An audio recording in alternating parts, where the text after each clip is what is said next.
National Harold, Navjeevan اور قومی آواز کے مشترکہ ادبی پروگرام ادب نامہ میں آپ کا تہہ دل سے استقبال ہے۔ میں ہوں عمران اے خان، اور آج کی نشست میں ہم اردو کے ایسے شاعر کا ذکر کریں گے جنہوں نے محبت، انقلاب، انسان دوستی اور سماجی شعور کو اپنی شاعری کا استعارہ بنا دیا، جن کی شاعری میں رومان بھی ہے، احتجاج بھی، اور اپنے عہد کی تلخ حقیقتوں کا بے باک اظہار بھی۔ آغاز میں ان کے دو اشعار ملاحظہ کیجیے۔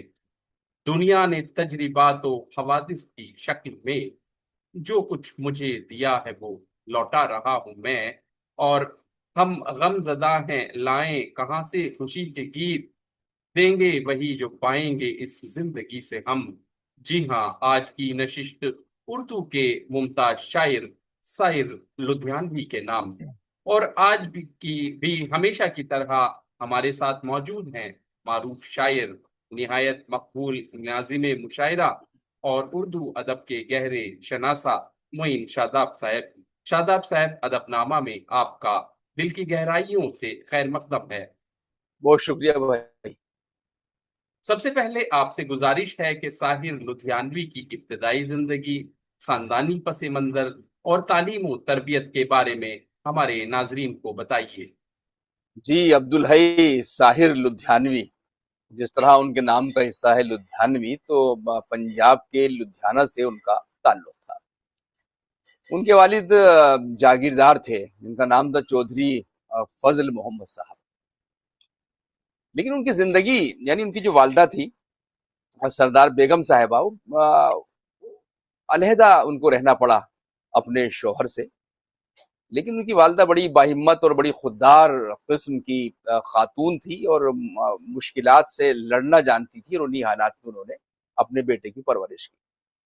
ساحر کی ابتدائی تعلیم جو ہے خالصہ اسکول میں ہوتی ہے، اس کے بعد وہ گورنمنٹ کالج چلے جاتے ہیں، وہاں اور تعلیم حاصل کرتے ہیں، لیکن وہاں سے انہیں ایک واقعہ ہوتا ہے جس کا ان کی زندگی سے بڑا گہرا تعلق ہے، کہ کسی معاشقے کی وجہ سے ان کا اسکول سے، کالج سے اخراج ہو جاتا ہے۔ کچھ لوگ تو کہتے ہیں کہ پرنسپل کی بیٹی تھی، یا کچھ لوگ کہتے ہیں کہ کسی بااثر شخص کی وہ صاحبزادی تھی جن سے ان کا معاشقہ تھا، تو اس کی پاداش میں اسکول سے نکلوا دیا گیا، اور اس کے بعد وہ لاہور چلے گئے۔ لاہور گئے، اور جب پاکستان کا قیام ہوا، چونکہ وہ ترقی پسند نظریات سے وابستہ تھے، تو وہاں ان کے خلاف وارنٹ جاری ہوا، اور اس کے بعد وہ سیدھے لاہور سے ممبئی چلے گئے، اور انہوں نے کہا بھی تھا کہ ممبئی کو میری ضرورت ہے۔ یعنی شاید انہیں یہ لگا تھا کہ ان کے جو نظریات ہیں، خاص طور سے جو ترقی پسندانہ ان کی فکر تھی، یا وہ جس طرح سے آواز اٹھا رہے تھے انسانوں کی، تو وہ ان کو لگتا تھا کہ شاید فلم انڈسٹری سب سے اہم ذریعہ ہے، سب سے اہم پلیٹ فارم ہے، جہاں سے وہ بات کر سکتے ہیں، اپنی اور اپنے دل کی بات کر سکتے ہیں۔ بہرحال یہ ان کی ابتدائی زندگی تھی، اور والدہ سے وہ بے پناہ محبت کرتے تھے اپنے، کیونکہ ان کی والدہ کو علیحدگی اختیار کرنی پڑی، یا ان کو ان کے شوہر نے علیحدہ کر دیا۔ کچھ لوگ تو یہ بھی لکھتے ہیں کہ ان کی بہت سی شادیاں ہوئی تھی ان کے والد محترم کی، اور یہ ان سے الگ رہتی تھی، ان کی جو والدہ تھی سردار بیگم صاحبہ۔ تو والدہ کی بڑی قربانی ہے ساحر لدھیانوی کی پوری شخصیت کی تعمیر میں اور تشکیل میں، چاہے وہ تعلیمی مراحل ہوں یا پھر دوسرے مراحل ہوں۔ اور ان کے جو مزاج کا حصہ ہے، شاید آگے بات آئے گی کسی سوال کے جواب میں، کہ ان کے مزاج میں جو یہ قربانی ہے، جدوجہد ہے، یا محرومیوں کے خلاف ایک خاص قسم کا جذبہ ہے، یا ان کا جو مزاج حساس ہے، یا ظلم کے خلاف یا نفرت کے خلاف لڑنے کی جو ان کے اندر صلاحیت ہے، یہ سب ان کو والدہ سے حاصل ہوئی تھی، کیونکہ پرورش ان کی اسی ماحول میں ہوئی تھی، اور جو ہمت ہے، خودداری ہے، یہ بھی ان کو اپنی والدہ محترمہ سے حاصل ہوئی تھی۔ والدہ محترمہ کی قربانیاں اور ان کے زیر سایہ ان کی تعلیم و تربیت، اس نے ظاہر ہے کہ ساحر کی زندگی میں، ابتدائی زندگی میں گہرا اثر ڈالا۔ اب ہم جاننا چاہیں گے والدین کے درمیان اختلافات، والدہ کی جدوجہد، تقسیم ہند اور ترقی پسند سے وابستگی نے ان کی شخصیت اور شعری رجحان کی تشکیل میں کیا کردار ادا کیا؟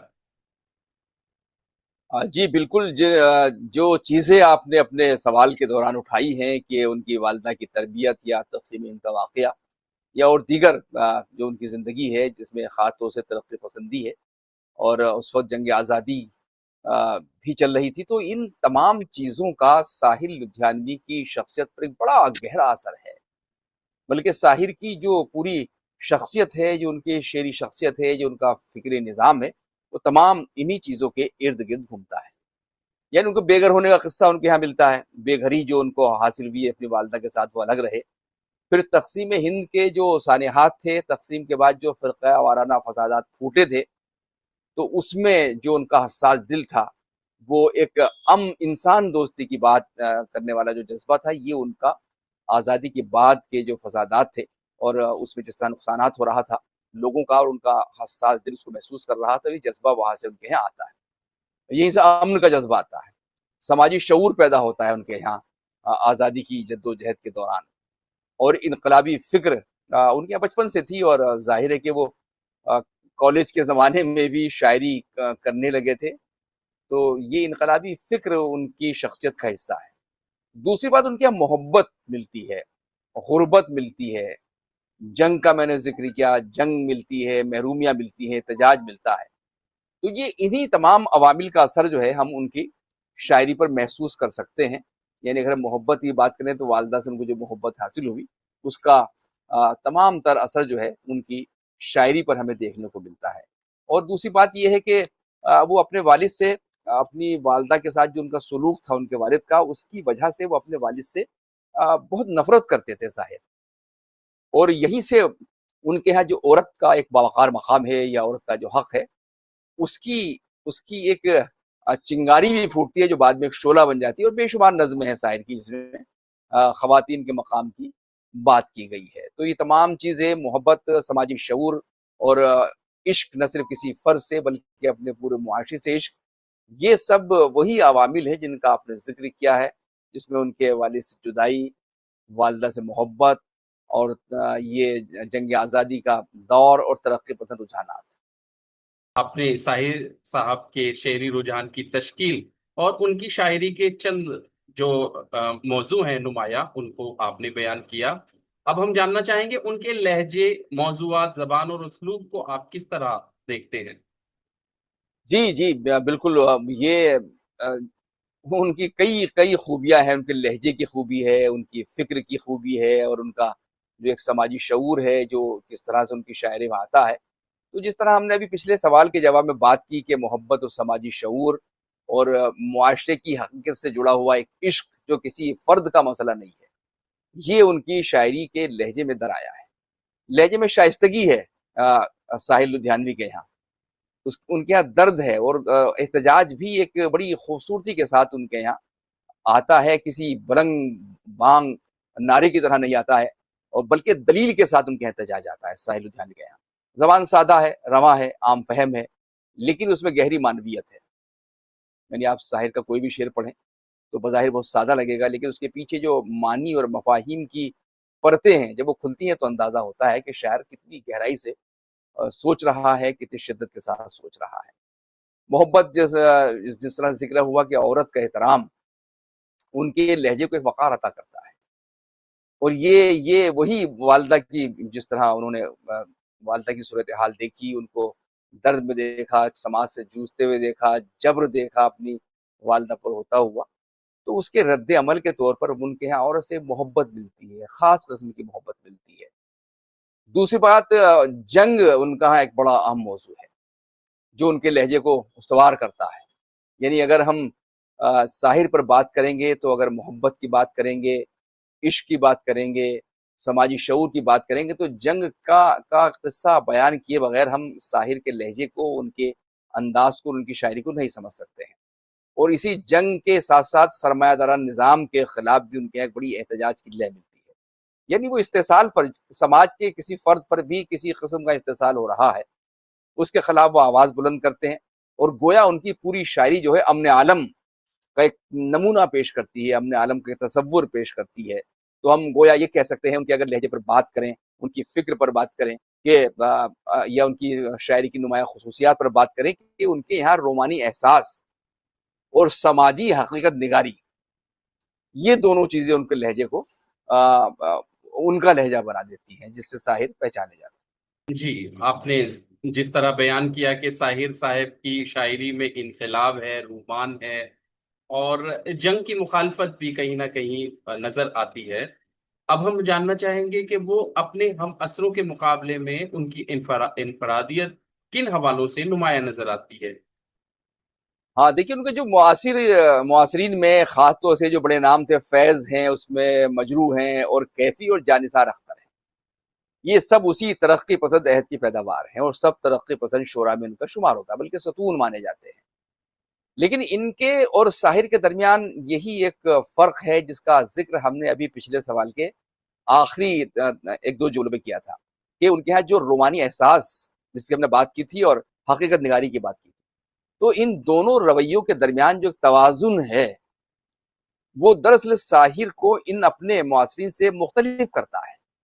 یعنی ان کے ہاں جذبات تو ہیں، جذبات کی شدت بھی ہے، لیکن جذباتیت کو انہوں نے بہت زیادہ اپنے اوپر حاوی نہیں ہونے دیا ہے، بلکہ انہوں نے ایک شعوری وابستگی کے ساتھ اور ایک فکری وضاحت کے ساتھ اپنی ایک نمایاں پہچان بنائی ہے، اور یہی ان کی خاص بات ہے۔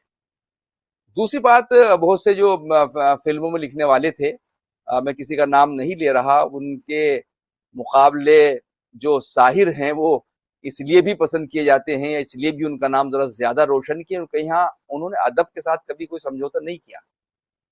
یعنی جب فلم کے لیے آپ لکھتے ہیں تو اس میں کہیں نہ کہیں آپ سمجھوتا کرتے ہیں بہر کے ساتھ، کچھ الفاظ کے برتاؤ کے ساتھ، جیسے کچھ لوگ نہ جو چھوٹی آواز جس کی نکلتی ہے اس کو نا کے وزن پر باندھ دیتے ہیں۔ تو یہ بہت سے جو ان کے معاصر اس وقت کے فلمی نغمہ نگار تھے، ان کے یہاں یہ پریشانیاں تھیں، دقتیں تھیں، لیکن ساحر کے یہاں یہ نہیں ملتا ہے۔ تو ساحر کے یہاں جو ادبی وقار ہے، یہ بھی ہمیں دوسرے شعراء سے انہیں مختلف کرنے کے لیے آسانیاں پیدا کرتا ہے۔ آپ نے ساحر صاحب کی اپنے خصوصیات کو بیان کیا اور بتایا کہ کس طرح وہ اپنے ہم عصروں سے منفرد نظر آتے ہیں۔ ان کی زندگی میں کافی واقعات گزرے اور آپ نے بیان بھی کیے چند، اور ساحر کے الفاظ میں ہم کہیں تو حوادث بھی انہوں نے ان کو کہا ہے۔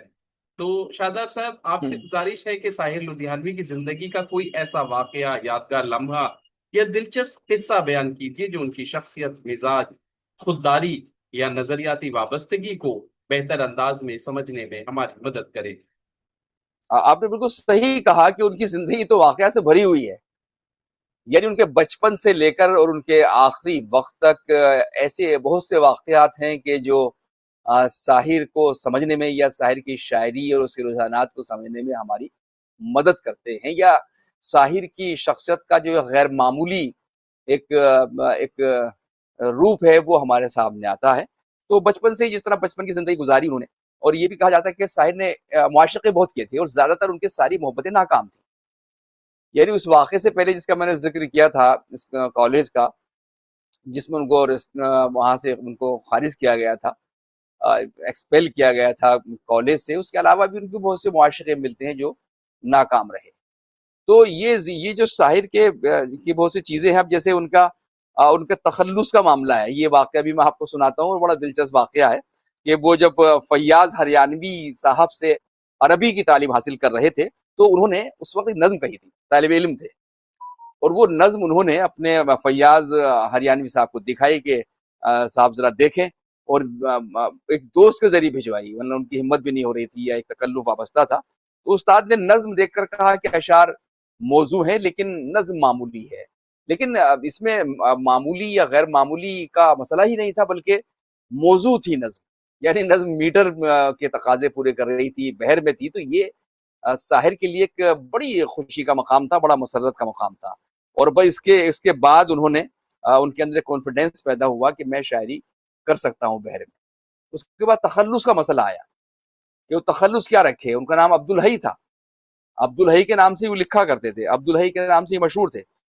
تو پھر جب ان کا تخلص کا مسئلہ آیا تو گورنمنٹ کالج لدھیانہ میں جب وہ سرگرم تھے اور تخلیق اور تحقیق کے ساتھ رواں دواں تھے تو ان کا مطالعہ بھی جاری تھا، یعنی پڑھتے بہت تھے ساحر۔ تو اسی دوران ان کی نظر ایک مرثیے پر پڑتی ہے، اور جو اقبال نے داغ کی وفات پر یہ مرثیہ لکھا تھا، تو اس میں ایک شعر تھا وہ شعر ان کو روک دیتا ہے. تو یہ شعر تھا کہ اس چمن میں ہوں گے پیدا بلبلے شیراز بھی، اس چمن میں ہوں گے پیدا بلبلے شیراز بھی، سینکڑوں ساحر بھی ہوں گے صاحب اعجاز بھی. اب اس ساحر لفظ سے بڑے متاثر ہوئے اور انہیں بڑا اچھا لفظ لگا، اور اس کے بعد وہ عبدالحی ساحر، پھر اے ایچ ساحر، اور پھر بعد میں ساحر لدھیانوی بن گئے. تو یہ واقعہ بھی ان کی زندگی کا بڑا اہم واقعہ ہے جو ان کے تخلص سے جڑا ہوا ہے. دوسری بات یہ ہے کہ جو گورنمنٹ کالج لدھیانہ سے ان کے نکالے جانے کا واقعہ ہے، وہ ان کی ذاتی زندگی کا ایک انتہائی اور بہت ہی جذباتی اور بہت اہم موڑ ہے. اور جب وہ عشق کی پاداش میں وہاں سے نکالے گئے، اس کے بعد لاہور چلے گئے، لیکن بعد میں جب ساحر لدھیانوی بن جاتے ہیں تو اسی کالج میں ان کو بلایا جاتا ہے، اسی کالج میں ان کو ویلکم کیا جاتا ہے جس کالج سے ان کو نکالا گیا تھا. تو یہ ساحر کی زندگی کا بڑا اہم واقعہ ہے جن سے ان کی پوری زندگی متاثر ہوئی، اور جس کے جو ایک بڑا واقعہ ان کی عشقیہ زندگی کا ہے وہ یہی واقعہ ہے جو بڑا کوٹ بھی کیا جاتا ہے، مختلف حوالوں سے بیان کیا جاتا ہے. لیکن میں سب سے اہم واقعہ جو مانتا ہوں یا ان کا جو ایک کنٹریبیوشن ہے، جو ان کا تعاون ہے، وہ یہ ہے کہ جو ان کی خودداری تھی اور ان کی نظریاتی وابستگی تھی وہ اس میں کار فرما ہم کو نظر آتی ہے. معاملہ یہ تھا کہ فلم میں شاعر سے زیادہ موسیقاروں کو اہمیت دی جاتی تھی. یعنی جب ریڈیو پر بھی گانے بجتے تھے یا فلم کا پوسٹر آتا تھا یا اس کی شوریل چلتی تھی، تو اس میں صرف نغمہ نگاری کو اہمیت نہیں دی جاتی تھی، بلکہ موسیقار کا نام آتا تھا یا گلوکار کا نام آتا تھا، نغمہ نگار کا نام نہیں آتا تھا، یا نام دوسری بات کو معاوضہ بہت کم دیا جاتا تھا. یعنی موسیقاروں کی بڑی اہمیت تھی. تو بہرحال ساحر نے ایک آواز اٹھائی، انہوں نے کہا کہ ریڈیو پر جو فلمی گیتوں کا معاوضہ ملتا ہے اس میں شاعر کا حق بھی شامل کیا جائے. تو یہ شاعر کا حق اس رائلٹی میں یا ان کے نام کے حوالے سے، یہ ان کا کوئی ذاتی مفاد والا معاملہ نہیں تھا کہ انہوں نے اپنے ذاتی مفاد کے لیے کیا ہوگا، یقیناً اس سے ان کو فائدہ ہوا ہوگا، لیکن یہ تمام نغمہ نگاروں کے حق میں تھا. اور آج تک انڈسٹری میں جو ایک نغمہ نگار کو، جو شاعر کو مقام دیا جاتا ہے، اس کو معاوضہ دیا جاتا ہے، یہ شاید اسی جد و جہد کی وجہ ہے جو ساحر لدھیانوی نے جو جد و جہد کی تھی. تو ایک طرح سے یہاں ساحر لدھیانوی خودداری کا مظاہرہ کر رہے ہیں، ادبی وقار کی بات کر رہے ہیں، اور فن کی اہمیت اور اس کا شعور کیا ہو سکتا ہے اس کو وہ ایک عزت اور احترام دلا رہے ہیں معاشرے میں. تو یہ ساحر کی زندگی کے کچھ چند ایسے واقعات ہیں جس سے ان کی پوری زندگی کو سمجھا جا سکتا ہے. جی، عبدالحی صاحب جو اپنے ایک شعر کی وجہ سے ساحر بن گئے، انہوں نے تو کہا تھا کہ سینکڑوں ساحر پیدا ہوں گے، لیکن بہرحال ایک ایسے ساحر دنیا ادب کو ملے جن کا کوئی جواب نہیں ملتا. ساحر لدھیانوی کی زندگی پر جب ہم بات کرتے ہیں تو امرتا پریتم کے بغیر وہ مکمل نہیں ہوتا. ان دونوں کا تعلق اردو اور پنجابی ادب کی تاریخ کا ایک منفرد باب سمجھا جاتا ہے. آپ اس تعلق کو کس نظر سے دیکھتے ہیں؟ کیا اس نے ساحر کی شخصیت اور شاعری پر بھی کوئی اثر ڈالا؟ جی، یہ بڑا اہم قصہ ہے صاحب. ساحر اور امرتا پریتم کا جو تعلق ہے اس کا ساحر کی شاعری پر بھی اثر پڑتا ہے، ان کی زندگی پر بھی اثر پڑتا ہے. اور ہم یہ کہہ سکتے ہیں بر صغیر کی جو ادبی تاریخ ہے اس میں یہ ایک رشتوں کو لے کر، مطلب رشتے کو لے کر بڑا منفرد اور بڑا پراسرار واقعہ ہے جو عشق ہے امرتا پریتم اور ساحر کے درمیان. لیکن اس کی سب سے بڑی جو اس کو میں دیکھتا ہوں جس پہلو سے، اور بہت سے لوگوں نے بھی دیکھا ہوگا، کہ یہ بظاہر محبت پر مبنی رشتہ نہیں تھا، یا اس محبت کی بنیاد جو ہے وہ، اس کی بنیاد جو ہے وہ ذہنی اور روحانی قربت تھی. دراصل ایک عام محبت نہیں تھی، بلکہ جو بڑی ذہین تھی امرتا پریتم بھی اور ساحر بھی ذہین تھے، تو یہ ذہانتوں کے درمیان محبت کا معاملہ تھا، یہ روحانی قربتوں کا معاملہ تھا. اور امرتا پریتم نے تو کھل کر اظہار کیا، ساحر نے تو کبھی اظہار اس طرح نہیں کیا کھل کر. وہ تھوڑا بے نیاز بھی تھے، انٹروورٹ بھی تھے ان معاملات میں. لیکن امرتا پریتم نے جو خود نوشت لکھی ہے اپنی، سب جانتے ہیں، رسیدی ٹکٹ، اس میں ساحر کا بار بار ذکر کیا ہے، اور بڑے پروقار رومانی انداز میں ان کا ذکر کیا ہے. ان قربتوں کو انہوں نے جس انداز سے بیان کیا ہے وہ ایک نئے طرح کا عشق اور ایک نئے طرح کی ایک محبت کا ایک پورا منظرنامہ ہمارے سامنے اس سے آ جاتا ہے. ایک دوسرے سے متاثر تھے، دونوں متاثر تھے ایک دوسرے سے. اور لیکن حالات اور زندگی کی کچھ بعض ترجیحات کی وجہ سے وہ یہ تعلق جو ہے وہ عملی صورت اختیار نہیں کر سکا ہے. لیکن بہرحال ساحر اور امرتا پریتم دونوں کی زندگیوں پر، دونوں کے ادبی جو ایک ادبی دونوں کا ایک شعور ہے یا ایک ادبی پہچان ہے، اس پر اس کا بڑا اثر پڑتا ہے اس کا. تو بعض نظموں اور بعض اشعار میں آپ محسوس کر سکتے ہیں، جن کی بعض نظمیں جو پوری پوری رومانٹک نظمیں ہیں، یا ان کی بہت سی غزلوں کے اشعار ہیں جو رومانی اشعار ہیں، اس میں اس قصے کو ہم پوری طرح سے محسوس کر سکتے ہیں. تو یہ شاعر کی ذاتی محبت نہیں تھی صرف، یہ محبت صرف ذات تک کسی محدود نہیں تھی، بلکہ انہوں نے اس محبت کو، جو ان کا عشق تھا ساحر اور امرتا پریتم کا، ان دونوں نے اس کو وسیع انسانی تجربہ بنا دیا تھا. یعنی ایک ذاتی دکھ یا ذاتی واقعہ ایک اجتماعی دکھ اور اجتماعی واقعہ بن جاتا ہے اس واقعے کی وجہ سے.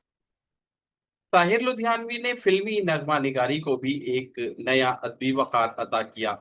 آپ ان کی فلمی شاعری کو کس نظر سے دیکھتے ہیں؟ ہاں، فلمی نغمہ نگاری میں ساحر کا ایک بڑا مقام ہے صاحب، اور انہوں نے ایک وقار عطا کیا ہے فلمی نغمہ نگاری کو. آپ یہ دیکھ سکتے ہیں ان کے جو بھی نغمے ہیں، جو ان کے گیت ہیں، یا ان کی جو بھی غزلیں گائی گئی ہیں، وہ ایک تفریحی اظہار ہم کو نہیں لگتی ہیں. ورنہ بعض لوگوں نے جو لکھا ہے فلموں کے لیے، وہ ایک تفریحی اظہار ہے، ایک تفنن تباہ کے لیے کچھ لوگوں نے نغمے لکھے ہیں یا گیت لکھے ہیں. لیکن ساحر کے یہاں یہ صرف تفریحی اظہار نہیں ہے، بلکہ اس میں شاعرانہ حسن ہے، اس میں فکری گہرائی ہے، سماجی شعور ہے. تو ان کے گیت، ان کے گانے اور ادب، یہ سب ہماری موسیقی کی تاریخ میں ایک اہم اپنا ایک حصہ رکھتی ہے. اگر ہم موسیقی تاریخ کی بات کریں، ادب کی تاریخ کی بات کریں، تو اس میں گیت اور ان کے گانے جو ہیں ان کا ایک بڑا اہم حصہ ہے.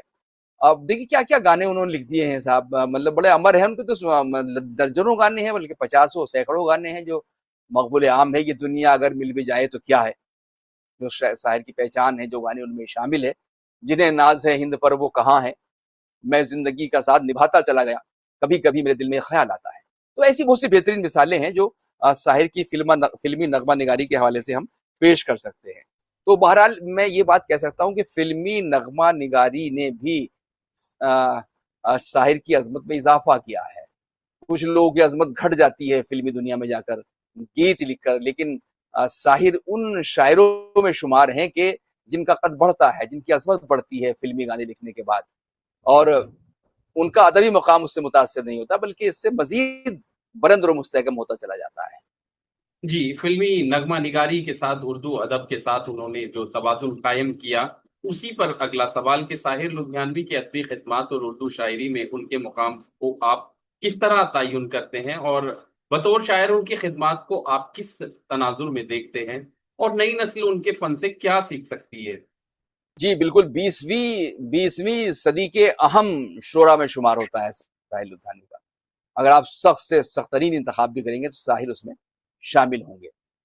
دوسری بات، انہوں نے غزل، نظم اور فلمی نغمہ نگاری، ان تینوں میں نمایاں مقام حاصل کیا. یعنی ایسا نہیں کہ کوئی صنف ان کے پیچھے چھوٹ رہی ہو کسی دوسری صنف کو اختیار کرنے کے بعد، بلکہ ان کا وہ غزل کہتے ہیں تو بھی ساحر نظر آتے ہیں، نظمیں کہتے ہیں تو بھی ساحر نظر آتے ہیں، رومانی کلام لکھتے ہیں تو بھی ان کی پہچان ہے، انقلابی شاعری کرتے ہیں تو بھی وہ الگ سے کھڑے ہوئے نظر آتے ہیں. اور اسی طرح فلمی نغمہ نگاری میں بھی ان کا ایک امتیازی مقام ہے. تو انہوں نے یہ ثابت کیا ہے، اگر ہم ان کے مقام کی بات کریں شاعری میں، کہ انہوں نے یہ ثابت کیا کہ جو معاف کیجیے، معاشرے کا جو دکھ اور درد ہے اس کا آئینہ ہونی چاہیے شاعری، چاہے وہ فلم میں کہی جائے، یا وہ عام شاعری کی جائے، یا غزل کی جائے، یا نظم کہی جائے. تو وہ بیسیکلی معاشرے کے دکھ درد کا آئینہ ہونی چاہیے. اور نئی نسلوں سے یہ پیغام حاصل کر سکتی ہے، یہ ان سے تحریک حاصل کر سکتی ہے کہ قلم صرف صرف جذبات نہیں، بلکہ شعور اور ذمہ داری کا بھی ترجمان ہوتا ہے. قلم کو صرف ہم اپنے احساس اور جذبات کا ترجمان بنا کر اسے درکنار نہیں کر سکتے، بلکہ شعور اور ذمہ داری، اور اس شعور میں بہت بڑا وائڈر ہے. یہ انفرادی شعور سے لے کے اجتماعی شعور تک کی بات کرتا ہے. ذمہ داری ہے، ہر قسم کی جس میں ذمہ داری ہے، تو یہ اس کا بھی ترجمان ہو سکتا ہے قلم. جی، آپ نے ساحر لدھیانوی کی ابتدائی زندگی، ان کی شاعری، ان سے وابستہ واقعات، ان سب پر روشنی ڈالی. اب وہ مرحلہ جس کا ناظرین و سامعین کو ہمیشہ انتظار رہتا ہے،